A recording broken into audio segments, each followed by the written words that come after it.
সামগুৰিত কংগ্ৰেছ দলত বিসম্বাদ দুই ভাগত বিভক্ত কংগ্ৰেছ সাংসদ ৰকিবুল হুছেইনৰ পুত্ৰ তানজিল হুছেইনৰ বিৰুদ্ধে মুকলি বিদ্ৰোহ কোনো পধ্যেই গ্ৰহণ নকৰে সাংসদ পুত্ৰ তানজিল হুছেইনক ৰকিবুল হুছেইনে প্ৰভুত্ব আৰু বীৰত্ব খটুৱাই পুত্ৰক প্ৰাৰ্থিত্ব দিলে ফলাফল আশা কৰা ধৰণৰ নহ'ব পাৰে বুলি স্পষ্ট মন্তব্য ৰকিবুল হুছেইনৰ নেতৃত্ব এতিয়া আৰু নচলে সামগুৰিত পঞ্চায়তত কংগ্ৰেছ প্ৰাৰ্থী জয়ী হোৱাৰ পাছতো আঞ্চলিক পঞ্চায়তৰ সভাপতি বিজেপিয়ে দখল কৰিছে বুলি মন্তব্য স্থানীয় কংগ্ৰেছ কৰ্মীয়ে যোগ্য দক্ষ আৰু অভিজ্ঞ প্ৰাৰ্থী বিচাৰিছে বুলি মন্তব্য সাংসদ পুত্ৰ বুলি প্ৰাৰ্থিত্ব প্ৰদান কৰিলে সামগুৰি উপনিৰ্বাচনৰ দৰে ফলাফল লাভ কৰিব কংগ্ৰেছে তানজিল হুছেইন তানজিল হুছেইনটো যোগ্য নহয় লগতে পৰিয়াল কেন্দ্ৰিক ৰাজনীতিৰো অৱসান বিচাৰোৱা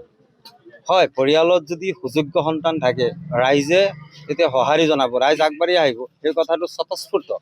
কিন্তু আমি যদি প্ৰভুত্ব খটাব খোজো আৰু বীৰত্ব খোজুৱাই প্ৰভুত্ব খটুৱাই আমি যদি তেনেকেই আগবঢ়াও প্ৰতিনিধি তেতিয়াহ'লে হয়তো ৰাইজে ভাল সঁহাৰি নিদিবও পাৰে তাৰ কাৰণে আমি আহ্বান কৰিছোঁ বিশেষকৈ যে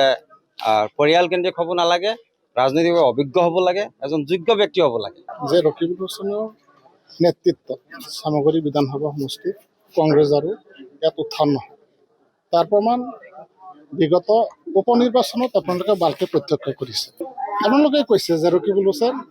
নেতৃত্ব এখেতৰ নেতৃত্বটো ক'ত থাকিল আজিৰ দিনত এখেতে 9জন আঞ্চলিক পঞ্চায়তৰ সদস্য থকাৰ পিছতো যদি আঞ্চলিক পঞ্চায়তটো গঠন কৰিব নোৱাৰিলে ইয়াতকৈ আৰু ব্যৰ্থতা কি লাগে আপোনালোকে গতিকে ৰকিবুল হুছেইনৰ নেতৃত্বত কোনেও আজিৰ দিনত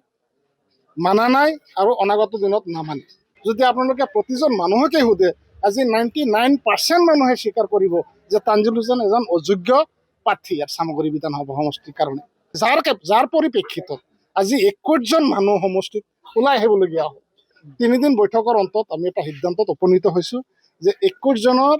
প্ৰাৰ্থিত্ব বিচৰা 21জন প্ৰাৰ্থীৰ ভিতৰত আজি আমাৰ 17জনেও আকৌ আমি উদ্ধ কৰিছোঁ